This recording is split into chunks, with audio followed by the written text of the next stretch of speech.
was one of the reasons that made me do the leap from corporate to entrepreneurship. I mean, obviously, it was not the only Shark Tank, but it just really inspired me. Like, I love listening to everyone's stories. I learned from their pitches. I just learned from like how the sharks ask questions, like just different ways to frame entrepreneurship. Like, what do you go through?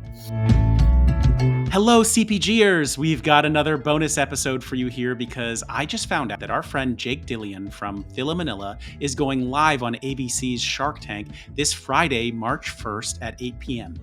We raced to record an interview with him so you could hear in real time what it's been like and what could this mean for Fila Manila. Tune into ABC and you'll also get to see on the same episode our friends from Funky Mellow. I hope you enjoy hearing about Jake's journey leading up to the airing of this episode. I know I can't wait to watch it. Enjoy! Welcome to the Startup CPG Podcast. Today we have a special bonus episode for you with our friend Jake Deleon. He is the founder of Fila Manila, which makes award-winning sauces and spreads inspired by Philippines' most iconic flavors. And he's also the creator of foundersheritage.org, a community of founders and global flavors. Jake recently got the incredible news that his his Shark Tank episode would be aired. And because we love Jake and his brand so much, we wanted to quickly serve up an episode for everybody in anticipation of the airing. There won't be any spoilers here since this is recorded before the show airs on Friday, the March 1st. So welcome, Jake. How are you feeling right now? Daniel, thank you so much for having me. I'm like obviously a huge part of Startup CPG. I love the community you're building, and just being here talking about the Shark Tank thing is just something that I would have dreamed of, but never even thought I'd be doing. But thank you for having me. I'm doing fantastic. Are you though? Are you? Tell me how you're actually doing right now. You must be getting ready for everything. It's busy, it's like it's kind of like batten down the hatches and prepare the defenses for the onslaught that's going to happen. Hopefully, we'll see what happens. What is going to happen? I'm like, I don't know, for the the Shark Tank bump. You know what I mean? Like, hopefully, we'll get some good online orders, we'll get some good buzz. And hopefully just at least try your best to be prepared for it. We don't get too much time to prepare for it in the lens of the CPG industry, but we'll try our best. Yes, millions and millions of people watch Shark Tank. I think probably it's one of the top shows still on. So that's super exciting. There's honestly nothing cooler than when I see my friends going on Shark Tank and knowing what it's going to do for your business. The only to kind of, I don't know if it's a game show, I guess more like entrepreneurship. I watch that and I watch Snake Oil, which if anyone hasn't seen it is awesome. And all of you will love it because it is loosely CPG related. It's with David Spade and he has someone on there. They have a bunch of people presenting products and half of them are fake, meaning snake oil, and the other half are real. And they're very wacky, but it's super fun to watch because you have to try to guess which one is snake oil. I feel like I have about a 70% hit rate, which I think is pretty good because they're hired actors. They're very convincing and they're just talking about bonkers stuff. But anyways, they don't pay us to say that, but it's a funny show. So definitely watch it. David Spade is hilarious. Now back to Shark Tank. All right. Thanks for the TV show tip. Yeah, good to have some R&R TV shows. All right, Jake, can you, before we talk about Shark Tank stuff, can you just give us a primer on who is Jake, who is Fila Manila? Yeah, of course. I'll start back from a very brief kind of like us in a nutshell in the history. So I'm a first generation Filipino American immigrant. Daniel, so my opening joke is that in my case, that means I was born in the Philippines and raised in the exotic land of New Jersey. But I think with most immigrant families, especially Filipino families, food was always an important part of our household. Like it was the center of our house, the kitchen. And so my earliest memory in the food business was helping my mom and grandmother make these Filipino delicacies in our kitchen because we would resell them to friends and family for extra family income. I think we didn't have a lot of money growing up. So any way that we could bring money into the house is always amazing.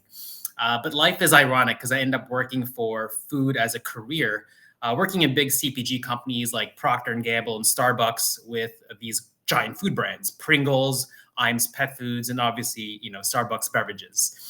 But with most crazy entrepreneurs that you've interviewed and that we met along the way, I'm a builder. I like to create. And so I left that world behind. And then I started my first startup, which is not Fila Manila, but it was actually a beverage company called Origin Almond. So it was like almond milk. And I started that in a table at a farmer's market in Jersey. I built that to distribution with Walmart, with Whole Foods. Even Kraft Heinz was our earliest investor through their accelerator. We were doing really well up until March of 2020. And you can kind of guess what happened, in the lens of the lockdowns and of COVID.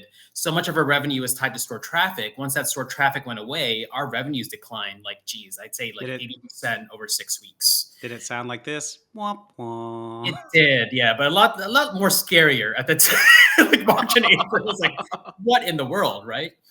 But so sadly, we made the choice to discontinue Origin Almond just because like nobody knew what was going to happen during that period moving forward in the industry, and there's just a lot of going on. But I look back at that period with full gratitude now, right? It's like number one, we were refrigerated, we sold off all of our inventory.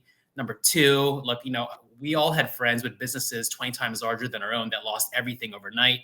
And lastly, look in the lens of what was happening in the world. Like I didn't get sick, my parents didn't get sick at the time, so it's hard to feel sorry for yourself when the world was in a lot of pain. But I'd say like everything happens for a reason, I believe. And so if that didn't happen, the founding of Fila Manila would not have happened as well. And the story goes that it was in May of 2020. Remember that fun time? We had the Oh yeah. running death counts on TV and all this stuff going on. I saw an article. The article in the paper said in some areas of the US, 20% of the healthcare workforce fighting on the front lines of COVID were Filipino. And it's an inside joke in most Filipino families because we have at least like 7 cousins who are nurses, except for me, right? Like in the food business. And then, but it was kind of that weird fact that made me inspired to do more research on my community, like who I grew up as. And it turns out, we are a thing. The second largest Asian American group at the time, the largest in 11 states, including California. But I came from CPG and I was like, wait a minute, if this is true, why is it when you go to all these national grocery stores, there's actually no Filipino cuisine on the shelf, even though the cuisine itself is like growing in popularity. And so that was kind of like the spark that started Fila Manila. So, in true immigrant grit, I used my stimulus check. I built the first prototypes and I sold it into retail during that summer of 2020. In fall of 2020, we launched the brand in Whole Foods Northeast. So long story short, we launched in one store, one product line, fall 2020. In the years since then, we've expanded to 3 award-winning product lines with national distribution with retailers like Whole Foods, Target, Meijer, Stop and Shop. And, based on Spin's data, we're actually the number 1 Filipino-American food brand in the US, with Filipino being the fastest growing global flavor. So it's an exciting time to be where we are now. It's not easy, but it is exciting. That is amazing. Oh, that's so cool. I never knew that story. Man, it sounds like you guys got out to market really fast. What was the product development process like? Who did it? And can you just also tell everybody a little bit more about your product lines? Yeah. So our very first product line during that 2020 year was a line of cooking sauces. And the reason we started with cooking sauces is like, my idea is like, we got to come out with something that represents Filipino cuisine, right? That was the whole gist of the concept. And like thinking back in my childhood, most of our dishes in the Philippines were mostly like stewed based dishes, like, meat, some veggies, and some sort of a sauce. So I figured a simmer sauce would be the logical kind of first step with our unique Filipino dish flavors. And so the development was pretty straightforward. I just used the recipes my mom and dad had, and then I just kind of like tweaked it for commercialization, right? Because I was familiar with the industry. I know what kind of tweaks you have to do for co-packers, like the pHs and stuff like that. And then, we launched a product right away just as an MVP to get it out into the market. And that was the very first product. It was like a line of 3 cooking sauces inspired by popular Filipino flavors or dishes. Since then, we just went a bit excited with new products. And then we launched, our condiment, which is a banana ketchup, a very iconic Philippine condiment. And then we then launched a line of our spreads, and our spreads are based on ube. It's the flavor of the year, according to the New York Times and the recent flavor house, I forget, for 2024. And what does it taste like? It smells like a nice creamy vanilla with hints of sweet potato. It's hard to explain, Mm. but it's taking social media by storm because it's a beautiful purple hue. But we make the only ube in the US that's clean label and nationally distributed. So it's very exciting. Oh, that's cool. Oh, I can't wait to try it. It's cool hearing you talk about that. I can hear that you're good at this. Like it really sounds like, like most people would not come in with that level of knowledge already starting out. So I know you'll have had a lot of lessons learned along the way, but probably anybody listening is like, oh yeah, he's got this. So what did you learn though between the first product line and the second line and the second and the third about how to launch a product line out into market? What did you learn how to do better? Yeah, for sure. And thank you, Daniel. Like I gotta say, my strengths, I'm really good at impression, not performance. So, so I thought you were gonna say impressions. I was like, oh, do me, do me. no, not impressions, but impression. But I'd say like it's really a lot of lessons because we moved really fast, as I mentioned, right? Like we did all the development within 2 months in the summer of 2020. And we just got the product out on the shelf within the same like time period, like within months. And so a couple of lessons that we learned is that, oh man, so maybe it's just a founder vision. We just get so lost in like our dreams and what we think is going to happen. Because I get so excited about our vision about like, oh my God, Filipino food, like everyone loves it. It's amazing. Like it's going to be the next Japanese food, which is true, but maybe it takes some time. So what I learned is that when he first went to market is like, not everyone knows about the cuisine. I mean, they may know Filipinos, but they are not familiar with the cuisine. So there was a lot of education that needed to be done in the early stages, right? And if you think about 2020, 2021, you really couldn't do like store demos, right? Like remember that period? And then so there's like, you had to find different ways to educate consumers. And it was definitely a slow burn in the beginning. I don't know why I just remembered this, but I think around May of 2020 that you brought up before, when oh my God, the lockdown stuff and the fear was just wild. My family actually was on the front page of the Wall Street Journal because they had created this COVID, like not a bunker, but just like a really great way for my family to get together outdoors. My parents had gotten all these heaters. They put a bubble up around their pool. And the funniest thing in that article, I think it was talking about how they were microwaving the newspapers when they came in. Because we just didn't know. Do you remember the early days? And like, everyone's like, oh, I have to take my shoes off when I get home outside because I don't know if I have COVID on my shoes. I remember going to the Whole Foods and it was like preparing for like a SWAT mission. Do you know what I mean? Like, yeah, when we came out of COVID, I wanted to have a pantry party where everyone would bring the weird stuff that they bought that first load up shopping trip because of what was just the only stuff that was left on shelves. Like, all right, everyone bring that stuff that you know you're never actually going to eat. We'll have a party and everybody will try to figure out how to eat it. So, well, man, really interesting environment for you to have launched and excelled in. So, from your background, Jake, you were really well prepared, I think, to do this. Nobody is perfectly prepared because there are so many learnings along the way, even when you come around to do it your second or third time. But can you talk a little bit about how your background as a brand manager at Procter and Gamble and a category manager at Starbucks prepared you for this, and also how those perspectives influenced your approach? Yeah, it's a really good question. And I've been asked this before, and yeah, for sure. You know, that background definitely prepares you for what we do in our industry now, right? So it just familiarizes yourself with all the functions needed to manage a product. When I say functions, think about supply chain, finance, R&D, marketing, right? So I mean, we're usually as brand managers, we're a jack of all trades, not really a master of one. Yeah, so we're familiar with all parts of it. That said, you know, I will say there are definitely aspects of entrepreneurship that nothing can prepare you for, right? So, I mean, for example, you work in corporate, you work in CPG, but you still need that grit to call the grocery buyer, to kind of get your shelves merchandised properly. Just a lot of things that it's tough, right? And so, if you don't come from that corporate background, you still have to learn a lot of things and get humbled in many ways when you're launching your own brand. And then I say too, it's like, hey, if what coming from a background in CPG equates to success, it's not true at all. Because like, as you know, some of the most successful entrepreneurs in our field, they don't have any CPG experience at all, right? It's like they just have a lot of that real true entrepreneurial grit, really good at sales, and like they know their product, they know their audience. So CPG helps, but it's definitely not, it's not a key to success by all means. Yeah. And I mean, Procter and Gamble is known as the top place to go and be a brand manager to get a training, right? Like if you're in business school, like all my friends there were trying to get jobs at P&G, and then you get the best possible training there, right? And then you're kind of minted. You can go and be a brand manager anywhere you want. Were there a couple things that you really picked up there that you could share with everybody? Yeah, I think the benefit with that company P&G is that when you enter, they assume you know nothing about marketing. It's fascinating, and so they really train you from step zero all the way up to hopefully you become the CEO. That's how their thinking is. And so, like as an undergrad, I was an art student. So, when I came to the company, it's like, I really didn't know that much about marketing based on what I just saw on TV and articles.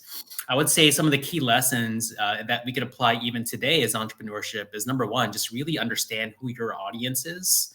Like, who are the people that are willing to buy your product and who are going to be the evangelists, right? Who are going to be super excited and are going to buy more and more of it as you come up with new products, right? And number two is like really just identify, what is your product differentiation? But it's like a general marketing thing. Like what makes your product so unique that it stands out against either competitors or within the category you play in. And so with Fila Manila, we were really fortunate because we didn't come out with we didn't come out with another granola. We didn't come out with another salsa. It's something so unique and dare I say weird in a good way, where it's difficult to ignore it if you're the audience. So if you're a buyer from a grocery store and you're looking at your Asian set and it's like, oh, Jake says second largest Asian American group, but oh, that's weird. I don't have any Filipino stuff here. It looks like he's the only thing in town. So, it makes you more likely to be part of that set. So finding that differentiation and solving a problem for the person who's receiving it is always key to making a good sales transaction. That's pretty interesting. I think a lot of the time, I think back on my days in big CPG, I'm like, oh, those guys don't know anything about emerging CPG. They wouldn't know how to do this. But actually, when you distill that P&G learning down, I'm like, yeah, that is actually the most important stuff to get right with a brand. That's pretty good. And, I imagine I just have done 2 interviews actually with a couple buyers. One from Dwight from Town and Country, and then Jonathan from Fresh Time. And actually, both of them mentioned very specifically their dedication to getting the Asian set right, because they have a lot of Asian consumers. They over-index on that, and they need to have a great assortment. And so I imagine that buyers especially are really receptive to a product that speaks to Filipino heritage like yours and is just so interesting. So I imagine that has helped you get a lot of traction, and congrats to you for that. And then just overall, because you have all of this experience, you were based in Asia, right? Oh yeah. For my corporate, I was living abroad for like 10 Okay, years. so for people who haven't spent any time in foreign markets, and maybe can you just help them imagine what the biggest differences would be between Asia versus the US? Oh, well, it's hard to say because even honestly in Asia, like the different countries are just so unique from each other, right? As well. So I'll give you an example. So when I was at P&G, the assignment I worked on for Pringles was specifically for Pringles Japan. And so working in a Japanese market, it's like, oh my gosh, it's probably one of the toughest retail environments in the world. Like similar to Canada, very few retailers. So a lot of power is controlled by a few key players. And number two, the local competition was so intense, as in, for example, Japanese brands, the quality is incredible. So delicious, really good price. And so competing with an imported, for example, US brand like Pringles was really difficult to fight against kind of the local powerhouses. And so, the biggest difference really is like country by country, but in essence, it always boils down to, like we talked about, your differentiation, whether it be price, whether it be your positioning, or even your product. And how does that resonate with the target audience you're trying to get to buy your product? So even, at P&G is a big company, it was not an easy time for us, like working in these nations like Japan, which is so different than Thailand, which is so different than Australia, right? Because it's such a different battlefield, quote unquote, in every Yeah, country. it's something I really would love to try to understand better over the next couple of years. Is what is it like to be a startup CPG in China or Japan or like a lot of other emerging markets as well around the world, like India? I spent a bunch of time in Asia, I mean, specifically China with Mars Chocolate. So I got a sense of what it's like to be a big CPG there, but I have no idea, what, like, is there an ecosystem that helps support people? What are your chances like there versus here? I'd be super interested. Hopefully we can learn more about that together in the coming years. But back to Fil Manila. So one thing that I have been pretty impressed by from you guys is your TikTok strategy. Could you talk a little bit about it and, what's been the most viral stuff? Yeah, for sure. So, I think it's a no-brainer out there, but a lot of folks are really bullish on the power of micro videos, specifically on TikTok, right? I mean, we've seen this huge emergence with brands having a lot of success. And I'm in awe of the people that built their businesses on TikTok. Like, I'm just fascinated by it. Just people who just like make TikToks and build these $1 million businesses. And so, if you look about what we're doing on the company, it's funny because we have two TikTok accounts. We have a company one and we have my account, which is kind of like founder of Fila Manila, right? Fila Jake. That's my TikTok handle. And what we learned is that the angle that we go with on Fila Jake more talks about this idea of representation, like Filipino food representation, finally in grocery stores, and also the entrepreneurial journey, and just kind of like these stories along the way. And those are the kind of angles that seem to resonate with a lot of the audiences. So I'll give you an example. I think one of our most highest viewed TikToks, a few 100,000 views, was surprising my mom with our launch at I Target. saw that one. It was So great. like, so we launched our products at Target, and then we just surprised my mom because she was just shopping there. She loved to shop at Target, and then she was like passing by the Asian section. She was like, "Oh my God, it's like Fil Manila!" And then my mom has funny reactions, like it's like with any Filipino mom. So it was like really good to have on camera, but it's obviously a very touching moment because she never in her wildest dreams would she imagine what she went through, what my dad went through as immigrants, and then her children would finally have something that's on a national kind of like a high level in terms of retail distribution. So That's wonderful. I was talking to Vanessa from Jaju Pierogi in an episode that'll come out pretty soon about her TikTok strategy. And one of the things she mentioned is that content that does really well is things that resonate with people that they could see themselves in. Like, I could imagine that, like, watch it. I did see that TikTok and it was incredible.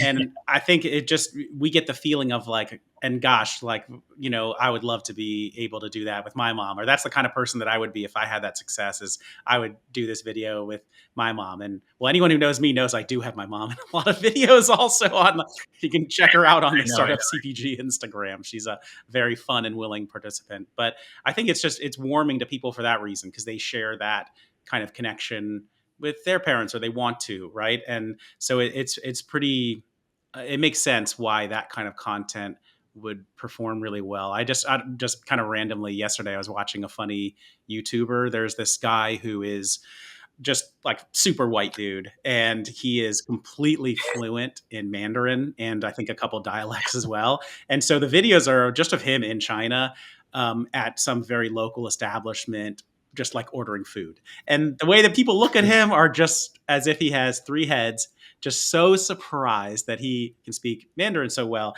And I think, why do I like it? Well, I spent a lot of time learning Spanish and Portuguese, and I like that about myself, that I can speak those languages and go in. And so watching that, I just am envisioning myself like, oh God, wouldn't that be cool? And it resonates with me, being able to do that. And there was also a very funny video that he posted yesterday where he surprised another YouTuber the other YouTuber's channel is him just walking up to people in New York and speaking Mandarin to them and their confusion. And he found out the guy was recording in Washington Square Park, and he went there and planted himself there. So the guy finally came over and tried to confuse him in Mandarin, and he just looks at him and he's like, "Oh, you're looking for water? Like, it's over there." And the guy's like, "Wait, what? Like, I've never seen this." Anyways, total aside, but I watched that yesterday and found it funny. All right. So speaking of good content, let's get to the meat of it. Let's get to Shark Tank. So can you just tell us from the beginning, man, how did this happen? It's so cool. Can you take us through the journey of how did you learn about it? How did you get up the confidence to apply for it and take on probably, fairly rigorous application process? Yeah, first I gotta say I've been a fan of the show for like years. Like, we're talking like since season like 3 or 4. Like, I remember watching the show when I was based overseas working in corporate. It's like, oh wow, this is really cool. Like, I love the fact that these people are just like bearing their soul on this carpet, getting publicly embarrassed and stuff like that. It's like, it takes a lot of guts, right? And I gotta say, I told the folks as well, or the team, it's like, it was one of the reasons that made me do the leap from corporate to entrepreneurship. I mean, obviously, it was not the only Shark Tank, but it just really inspired me. Like, I love listening to everyone's stories. I learned from their pitches. I just learned from like how the sharks ask questions, like just different ways to frame entrepreneurship. Like, what do you go through? So it was always like a dream to go on the actual show, because my parents were fans too. Like, my mom and my dad, they would watch too. And so, when I started Origin Almond, I applied, and I didn't get it. And then with Fil Manila, I actually applied just like with any other person online. Oh, actually, I think I emailed Mindy because I had Mindy. I know Mindy was a guest, and like, and Mindy is known everywhere in the industry because I had her email back from my Origin Almond days, and then like, hey, Mindy, I heard this crazy thing, and I think I first applied in 2021, and but the casting thought it was probably too early, didn't get much traction. 2022, I tried again. I'm like, I emailed like, hey, we're still here. This is what we did, and like, eh. And then 2023, last year, I emailed them again. I think it was shortly after Expo West. I'm like, hey, I'm still in business. I'm still alive. This is what's going on. Like, this is our traction. You're like, oh, cool. Yeah, let's go through That, this. So I guess third time's a charm. So the whole process started, spring of last year, shortly after that's Expo awesome. West. Yeah, And like, we did a webinar with Mindy, who's the casting yeah, supervisor for Shark Tank. She said actually the record for number of times applying before somebody got in was 11, I think. Some one person applied 11 times and then finally got accepted. So I definitely appreciate keeping at it. And for anybody looking to contact Mindy, I think you can. I think you can get her on Instagram also if you just look for Mindy Casting, and she is super nice and really engages with people. The webinar we did with her was one of the best attended ones we've ever done. Unfortunately, we weren't able to record it, but it just had so many brands, and she knew so many of them. And she does walk around Expo West and a bunch of other places. So good to contact her, and that's great. So. Okay, so you did the application process, and then what was it like getting through the successive rounds? So it is a lot of work, without going into too much detail. It's basically like going through due diligence if you're working with a potential investor. So, you have to be very transparent with where your business is at in terms of traction, financials, like where do you think you're heading into, some of the headwinds you're facing. And they also want to make sure that you really understand your business as well. And I think that's one of the intentions of the process. Like they want to see if the entrepreneur really has a good grasp on their numbers. What are they actually selling? What is the product they're selling? The differentiation. Do they have a compelling story, right? So, it's a TV show. So you have to kind of build this really interesting story about yourself and the products and your company to make an interesting story that they can interpret on TV, right? If you think about it in that lens, right? And so there was a very long process of that, and it is quite exhaustive, but in a good way because it teaches you as an entrepreneur to learn more about your business. So that went on for a few months, I'd say, and then if you're lucky enough, you get the notice to fly out to film the thing. And so I know you know what happened because you were on the show, but we don't know. And I Yeah. mean, obviously there's a pretty strict NDA that Shark Tank makes you sign so that it's really a surprise when it actually airs finally. But when you were thinking about the valuation before you were filming this and going into them, how did you think about doing it? Because I know they expect a deal, right? That's what the whole show is about. And, especially in the current environment, they're probably even a lot tougher on people. So how were you prepared for that discussion? Well, luckily, like I've been a fan of the show, so I've seen so many past entrepreneurs, and also in the food business as well, right? Come in with their valuation and their rationale behind it as well. So, I came up with our valuation, just based on what we raised at the point, our traction, and kind of like the cultural impact and like really unique differentiations about our business and our product, right? So, it's not just another granola, it's not just another salsa. This is something really unique. It's really interesting.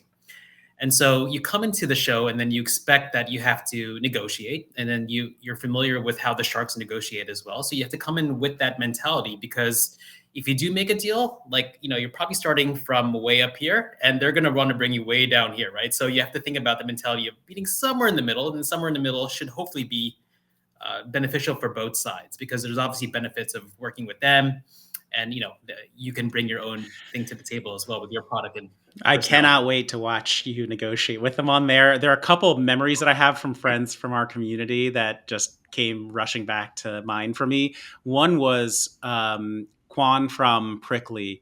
So Oh yeah. they tried to negotiate with him, and like Mr. Wonderful will always jump in with some absolute horseshit deal, like, okay, I want 20 cents for the rest of your life, and then like, yeah, your firstborn and all of this stuff, and in return I'll give you almost nothing. You better take this.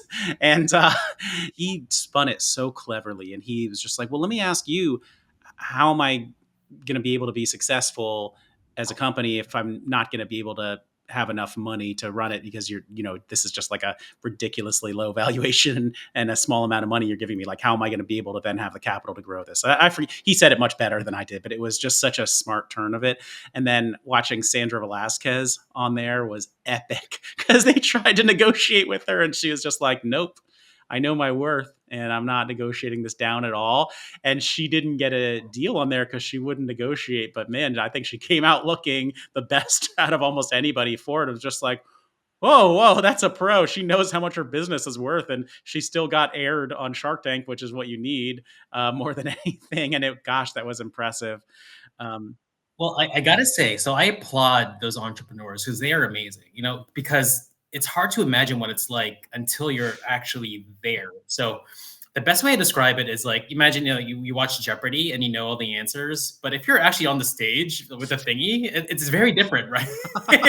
Somebody said one thing they didn't anticipate is how cold it is actually on the set. But one thing surprising to me is that, when you walk onto the stage, it's like I was expecting to see like all the camera crew and people like no, you don't see anyone. You just see five really larger than life personalities in front of you. And like I've been watching the show for like a decade, right? So I know these people like, oh my God, I know them, I know them. But you can't act crazy, So obviously. that's what was going through your mind is like, I know them. They could like ask for their autograph. Like you're about to like, Jake, stay on that thing and then like I'll tell you when to go. Like, oh, It's man, that's incredible. And just, I mean, and one other anecdote was so Mark Cuban actually is really famous for being very responsive to emails.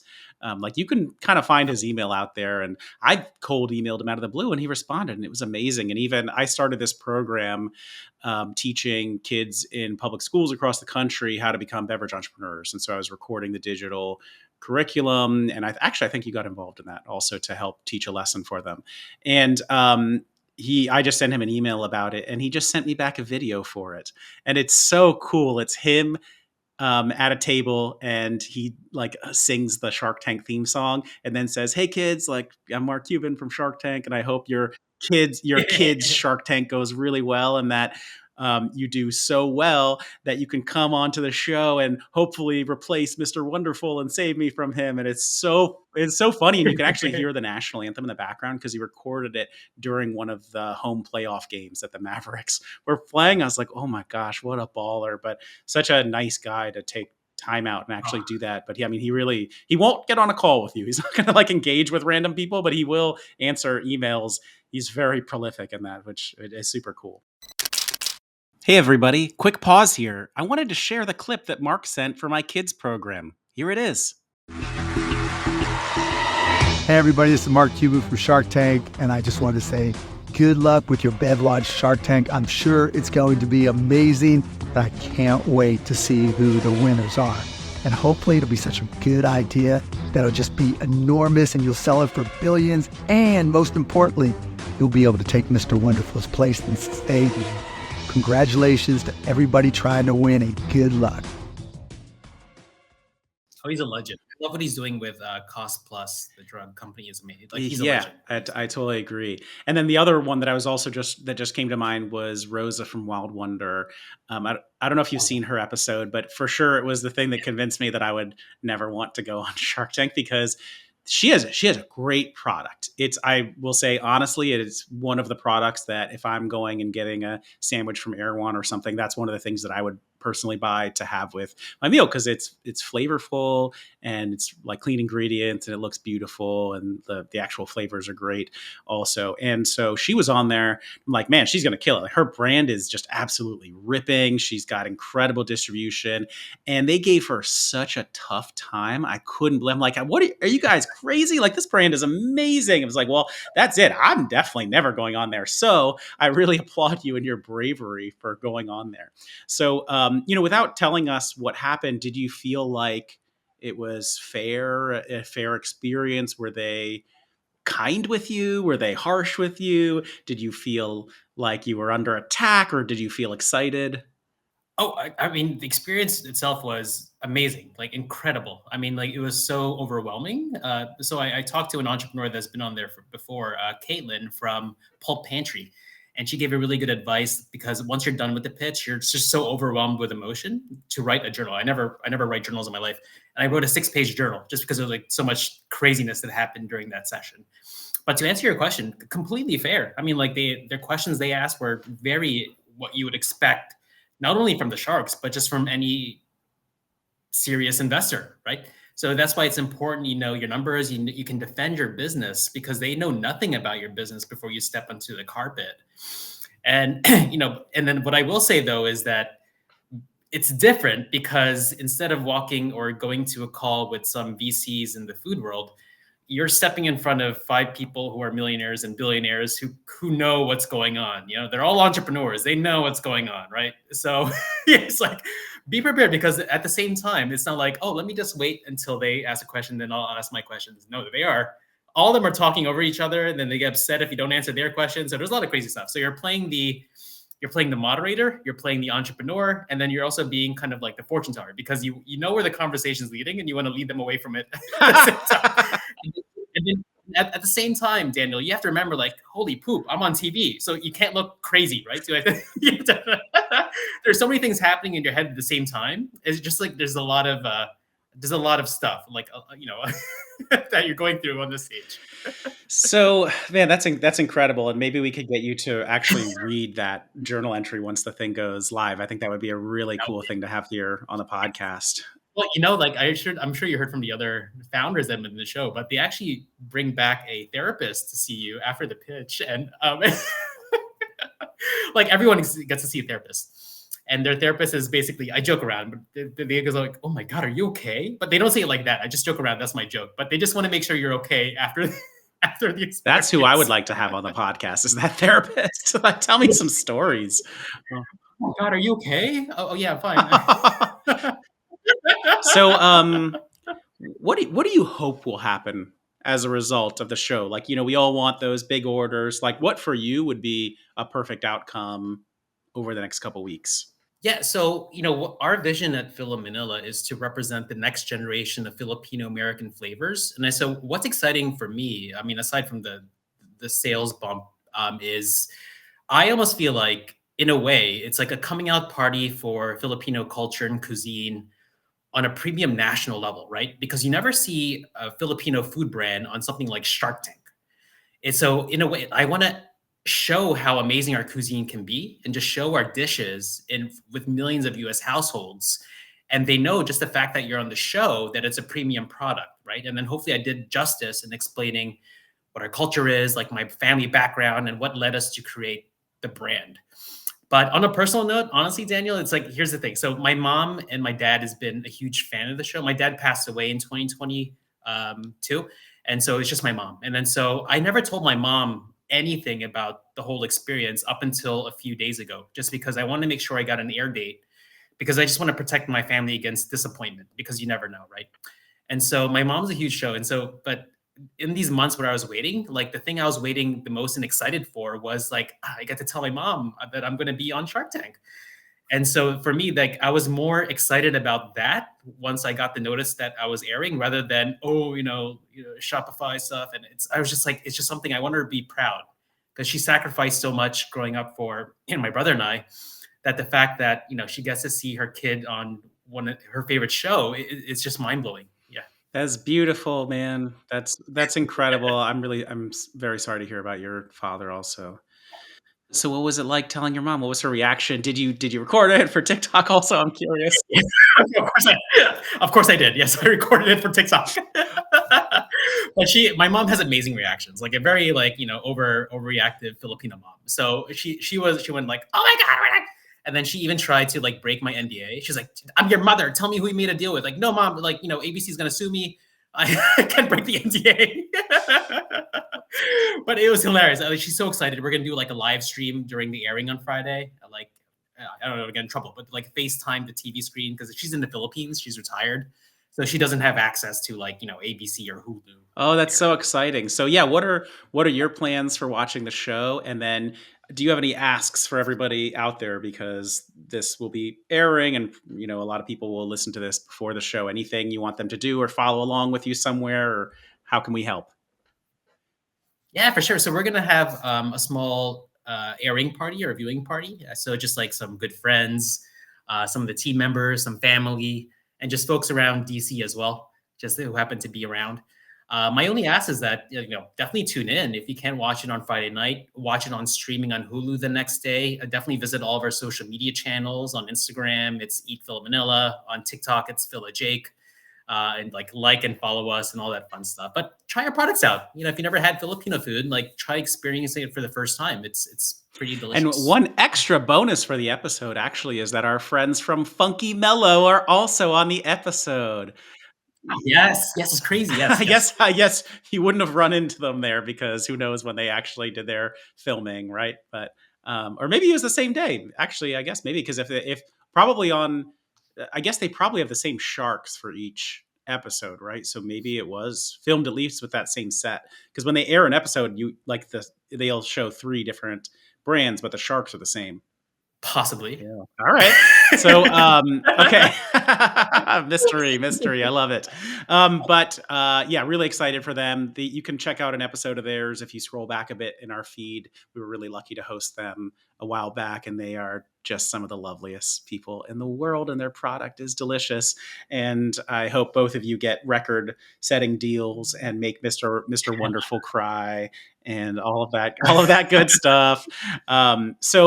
Jake, before I let you go, I just wanted to ask you also to tell us a little bit about Founders Heritage. Yeah, so thank you for asking. So Founders Heritage, it's a community of founders, specifically in the global flavor space. So we got a lot of inspiration from the community that you built, Daniel, with Startup CPG.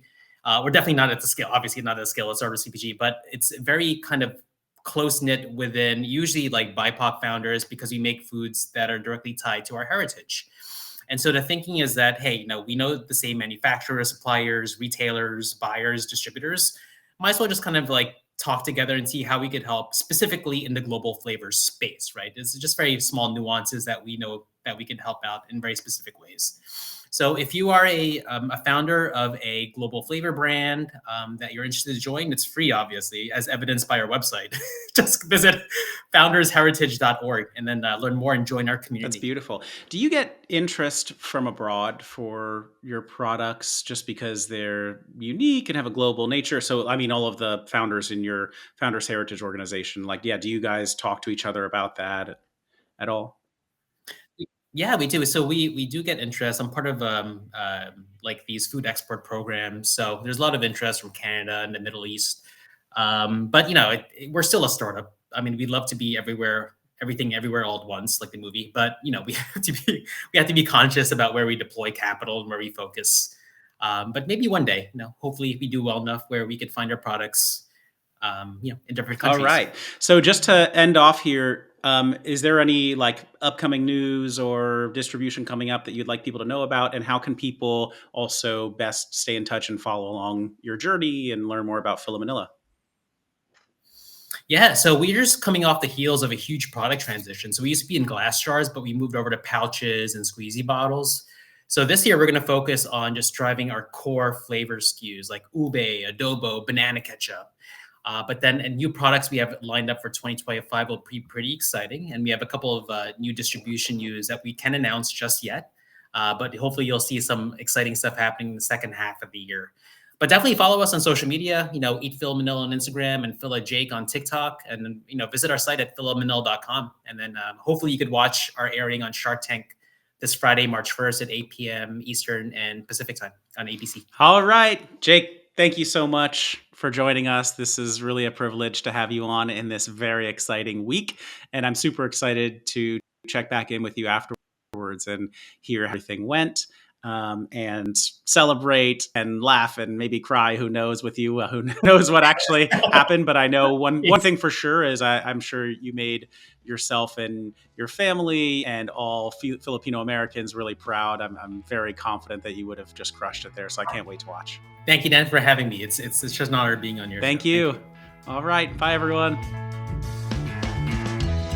All right, everybody. Thank you so much for listening. If you enjoyed the podcast today, it would really help us out if you can leave a 5-star review on Apple Podcasts or Spotify. I am Daniel Scharff. I'm the host and founder of Startup CPG. Please feel free to reach out or add me on LinkedIn. If you're a potential sponsor that would like to appear on the podcast, please email partnerships@startupcpg.com. And reminder to all of you out there, we would love to have you join the community. You can sign up at our website, startupcpg.com, to learn about our webinars, events, and Slack channel.